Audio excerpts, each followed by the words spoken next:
o vigarista do Arthur Lira, que vive espalhando inverdades ao meu respeito até hoje. Só que agora eu resolvi falar, porque eu não aguento mais. Porque se vocês tiverem a noção de quem é esse crápula, que eu cansei de ficar calada, de ser injustiçada, de ser tido como usurpadora, vigarista profissional, como ele me chamou já. Vigarista é ele, eu não sou não. Oi gente, eu venho aqui usando minhas redes sociais para abrir uma questão que de muito tempo que eu venho sofrendo. E todo mundo já sabe do que é, de quem se trata e do que se trata. É sobre o vigarista do Arthur Lira, que vive espalhando inverdades ao meu respeito até hoje. Só que agora eu resolvi falar, porque eu não aguento mais. Eu não aguento mais ser tolhida de várias coisas, de várias situações na minha vida. Eu não vou mais ficar refém dessa situação. Então, eu chamo você, eleitor, você já parou para pensar em quem vocês estão votando? Porque se vocês tiverem a noção de quem é esse crápula, vocês não votariam nele, não. Vocês não têm noção, porque uma pessoa que diz que pagou R$500 mil a ex-mulher, ele disse que pagou, mas, e não prova, porque não foi declarado no TSE, não foi declarado imposto de renda. E cadê esse dinheiro? Então, assim, são várias coisas que a partir de hoje eu vou começar a abrir para vocês terem noção, porque eu cansei de ficar calada, de ser injustiçada, de ser tido como usurpadora, vigarista profissional, como ele me chamou já. Vigarista é ele, eu não sou não. Esse vídeo vai ser bem direto e enfático.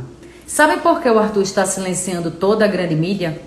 Porque ele não tem como justificar a relação com o meu ex-advogado, que ele emprega a esposa dele até hoje no seu gabinete. Porque ele não consegue explicar que fez um suposto acordo comigo, dando um imóvel que nunca lhe pertenceu. Porque o patrimônio dele, na época da separação, era mais de R$11 milhões. Isso em 2007. Fala sério, Arthur.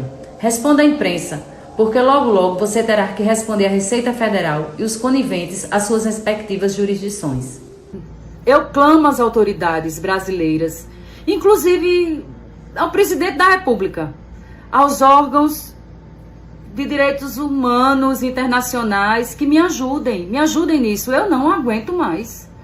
Eu não tenho vida fiscal, eu não tenho vida bancária, eu não posso arrumar emprego, eu não posso fazer absolutamente nada, gente. Eu fui usada de laranja. E até hoje o Arthur Lira nunca resolveu absolutamente nada. Isso consta nesse acordo, que a juíza simplesmente jogou dentro do processo e esquece. O Arthur me deve uma multa pelo descumprimento de cláusula que hoje chega a mais de R$800 mil. Hoje eu não tenho apartamento, hoje eu não tenho usufruto, hoje eu não tenho dinheiro, hoje eu não tenho multa, hoje eu não tenho nada. Nada. O pior, hoje eu vivo de estado em estado com medo de ser morta. E de repente recebo uma mensagem pedindo para eu ir para o bairro da Levada para ir buscar meus móveis. Para quê? Para ser morta? Secretário de Segurança, governador, me ajudem, PGR, precisam ir nesse endereço, precisam ver se tem alguma coisa, precisa ver se tem alguma coisa plantada nesse endereço para tentar me prejudicar ou para fazer alguma coisa contra mim. Isso é muito grave que o Arthur vem fazendo comigo. Isso é crime, isso é violência contra a mulher. Repare, o Lira foi eleito pelo Bolsonaro. O Lira é a representação daquilo que a gente convencionou chamar de centrão, porque a gente gosta de chamar de coisa grave, mas é uma coalizão de picaretas. Tem gente boa, tem gente mais conservadora, e eu tenho um profundo respeito pela diversidade do parlamento e até pelo Lira, que é muito hábil, que é muito, enfim. Mas a questão básica é o seguinte, que a pedagogia da chantagem, do toma lá da cá, da roubalheira, virou a linguagem, e o Lula chega, ao invés de enfrentar isso, concilia, mas nem tenta. A turma do PT se zanga, mas a minha questão é assim, nem tentaram. O Lira não foi eleito pelo Bolsonaro e ficou não. Quando o Lula tomou posse, o Lira foi eleito com o acordo e o voto do PT. E apoio do Lula. E qual era a linguagem? A linguagem é essa daí. É o toma lá da cá. E aí não tem limite. O Lula fez espalhar na mídia amestrada do Brasil que vetou 5,3 bilhões de reais de emenda de comissão e que a razão do Lira estar aborrecido é porque ele vetou isso. É mentira, ou a pior das mentiras, escrevi na newsletter, a meia verdade. O Lula sancionou 53 bilhões e 400 milhões de reais de emendas. Isso é simplesmente recorde histórico. O Bolsonaro no último ano tinha aplicado 35 bilhões.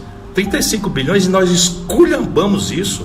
O Supremo Tribunal Federal, que fez vista cega para essa esculhambação, quando o Lula toma posse, nessas coisas de olhar a lei conforme a conveniência política, isso está me incomodando profundamente, o Supremo acabou com as emendas do relator, o Lula restaurou com outro nome.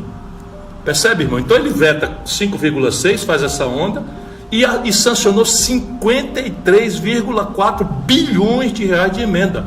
Sabe qual é a consequência disso? Não é essa coisa da roubalheira e da dispersão, que em si já são muito graves. A dispersão de recursos, sabe qual é a consequência disso? É que ninguém mais se elege deputado federal no Brasil se não for atualmente deputado. Não tem mais chance de um jovem entrar, porque, no mínimo, a cooptação de prefeitos e tal, com negócio de emenda sem limite, sem controle, sem nada, porque acaba roubar 20%, 15%, 30%, no mínimo é o começo. Mas a montanha de dinheiro, sabe quanto é que cada deputado manejou durante o primeiro ano do governo Lula? Cada deputado, 54 milhões de reais por deputado. Tira as exceções e vamos botar que ele tenha roubado 10%. Dá 5 milhões e 400 milhões de reais por ano. Só que agora aumentou muito a coisa. Então, repare, é uma distorção, é uma depravação orgânica, e a elite dizendo que é assim mesmo. Eu estou em pânico, ou não estou em pânico, porque eu virei agora só um crítico, né? Mas você quiser chegar lá para mudar isso, depois do que o Lula está fazendo, vai ficar difícil. Mas tem como mudar. Como? É uma obviedade. A democracia brasileira é uma democracia do século XIX. Ninguém mais no mundo pratica a democracia do século XIX, quando as distâncias eram muito grandes, não existia internet, não existia televisão, não existia comunicação.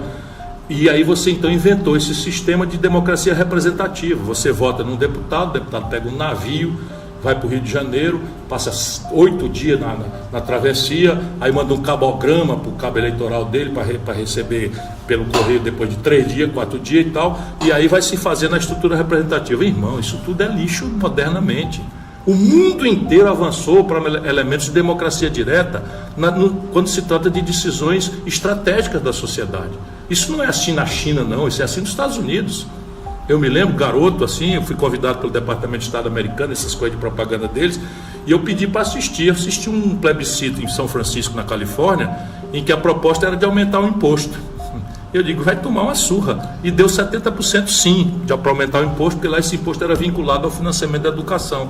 E isso é o que nós temos que fazer, está previsto na Constituição brasileira. E o que é que faz o Lula e o PT e os líderes da dita esquerda e do pensamento progressista brasileiro?